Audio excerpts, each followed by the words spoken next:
and went up onto a mountain to pray. While Jesus was praying, his face changed in appearance, and the clothes he wore became dazzling white. Suddenly, two people were there talking with Jesus, Moses and Elijah. They appeared in glory and spoke of the prophecy that Jesus was about to fulfill in Jerusalem. Peter and the others had already fallen into a deep sleep, but awakened, they saw Jesus' glory and the two people who were standing next to him. When the two were leaving, Peter said to Jesus, "Rabbi, how good it is for us to be here.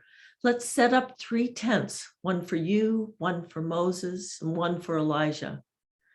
Peter didn't really know what he was saying. While Peter was speaking, a cloud came and overshadowed them, and the disciples grew fearful as the others entered it. Then from the cloud came a voice which said, "This is my own, my chosen one. Listen to him." When the voice finished speaking, they saw no one but Jesus standing there. The disciples kept quiet, telling nothing of what they had seen at that time to anyone. Thank you, Annette. Christy?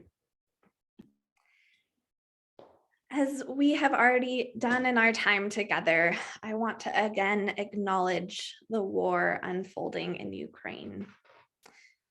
And while it both feels like there is much that can be said, it also feels like there are no words. So while I could have shifted my whole sermon, I decided to keep what I had written before the war broke out. Because what I'm inviting us to ponder this morning is Jesus going to the mountain to pray. And right now, prayer feels like one thing we can do.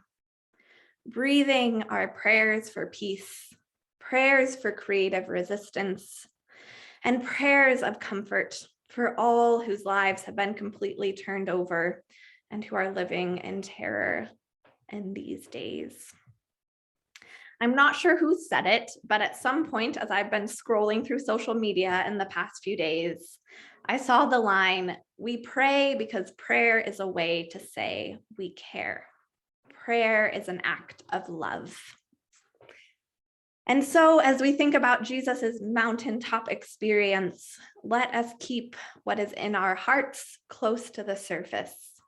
And may these words be a part of our continued prayer, our continued act of love.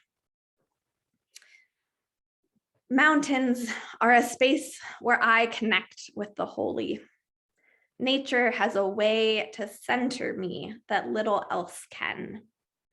In August, when we first moved here, we drove up Bogus Basin Road, and as we approached the pine trees and the silence of the mountains, I felt my being relax. A sense of this is good for my soul. To walk amongst pine trees and to look out over the mountains. My sense from getting to know you all is that many of you feel similar. I appreciated that as I've been slowly meeting one-on-one with many of you, multiple people apologized to me that they wouldn't be at church every Sunday because they like to camp or hike or ski or be out in nature. And this makes me smile because I agree. Sometimes we need church within the walls of a building or on the Zoom screen and the wonderful presence of community to be with, to sing with. And sometimes we need to sit by a river, to listen to birds chirping and walk amongst trees. So no need to apologize for not being at church so you can be in nature. Both are good and both are needed. I think of the mountaintop experiences I've had in life. Summer camp as a child and a youth held some of the most transformational moments in my faith development. They were literal mountaintop experiences, and I used to dread driving back down to the Central Valley. I'm sure each of you have a story of a mountaintop experience. Maybe it wasn't literally on a mountaintop, but a moment of deep knowing, of clarity, a moment that led to transformation, a moment of sensing God's presence with you. Maybe a moment where you wanted to create some way to remember it, just like Peter suggests here to Jesus. Let's build 3 tents to remember this moment. The story of the Transfiguration is a curious one. While we could dig into the various angles of this story, I want to focus on Jesus going up to the mountain to pray and bringing a few friends along. Jesus needed some space away from crowds to center, to pray, to be reminded of his identity and his belovedness as he looks towards heading into Jerusalem and all that awaits him there. This mountaintop experience for Jesus is one of reaffirming his identity, his call, and that he is God's own, God's chosen. And the mountaintop experience of the disciples is one of awe, of seeing Jesus's identity and glory in a new way, of getting a glimpse of a deeper reality at work, and one of being reminded to stay awake, to notice what is happening around them and what transformation they are a part of. As I said during intergenerational time, this is the last week of the Epiphany season as we head into the season of Lent, starting with Ash Wednesday this coming week. So as we head into Lent, how might we see this mountaintop experience of Jesus and his disciples to be an invitation to us? Maybe an invitation to set an intention. Maybe it's adding something in instead of taking something out for the Lent season. What might you want to add in or shift to make space for moments of clarity, moments of transformation, moments of connection to God? Maybe it's pausing for 30 seconds as you walk out the door to look at the sky and take a few deep breaths. Maybe it's adding in reading 1 psalm a day, or a poem from a favorite poetry book or a new poetry book. Maybe it's gathering intentionally with others. Mountaintop moments don't have to be alone. Jesus brought along 3 friends to be present with him. As you reflect on this invitation of what to add in this upcoming Lent season, I want to invite us all into a practice together right now. This weekend, we normally are up at winter camp among the trees, the snow, the mountains, enjoying fellowship with one another, playing games, skiing, snowshoeing, being in nature together. And we will get to have some of that this afternoon. I want to invite us into something a bit different during this sermon today. Since we can't sit together at winter camp and look out the window at the nature around us, I want to invite us to look at an image of nature on our screens and try a practice called Visio Divina. So Visio Divina, or divine seeing, is similar to a practice called Lectio Divina that may be more familiar to some of you.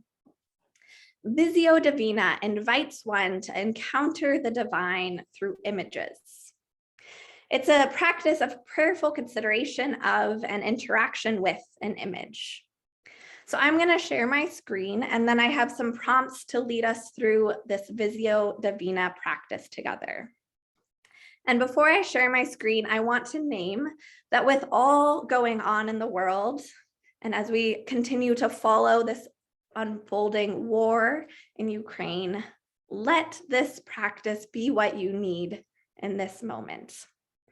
Where it may feel hard to find words, take a moment to look at this image. So I'm going to share my screen now and invite you into this Visio Divina. Can you all see the image? Great. So as we enter this space, I want to first invite you to take a deep breath in and out. Let your eyes wander this image. And then let your eyes stay with the very first thing that you see. Keep your attention on that one part of the image that catches your eye. Try to keep your eyes from wandering to other parts of the picture. Breathe deeply and let yourself gaze at that part of the image for a minute or so.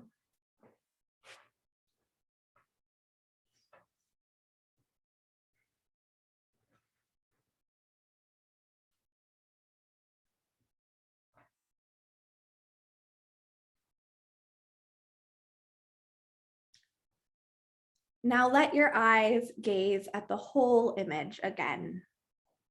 Take your time. Look at every part of the photograph. See it all. Reflect on the image as a whole for a minute or so.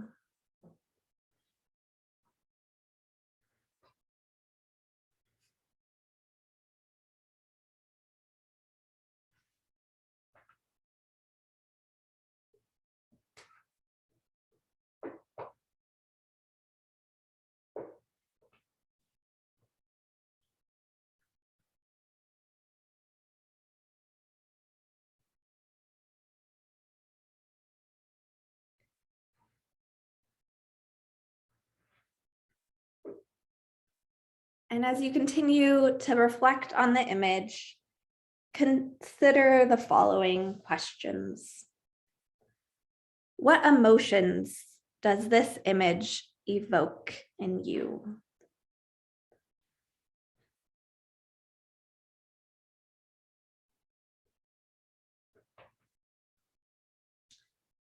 What does this image stir up in you or bring forth within you?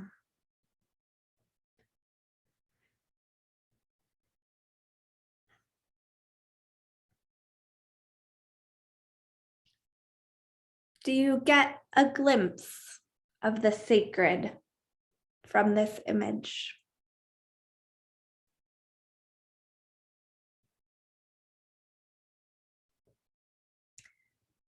How might God be speaking to you or inviting you in this image?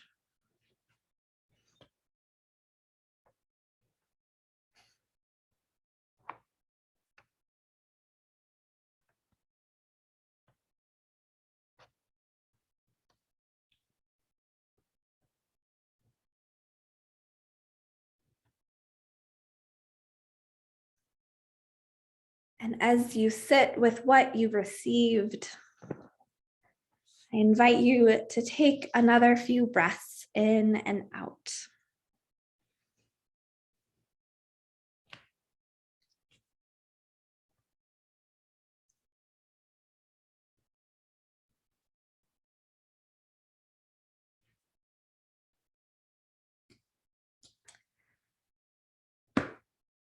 Thank you each for joining me in that practice of Visio Divina. May practices like this offer ways of creating moments of deeper clarity, moments to disconnect from the swirling of information around us, moments to lean into the deeper reality present in our world, and moments to invite God's presence to be felt around us. So as we head into the season of Lent in the coming week, may we remember that God meets us where we are, in the ordinary moments of our days. We may just need to pause and notice. May it be so. Amen.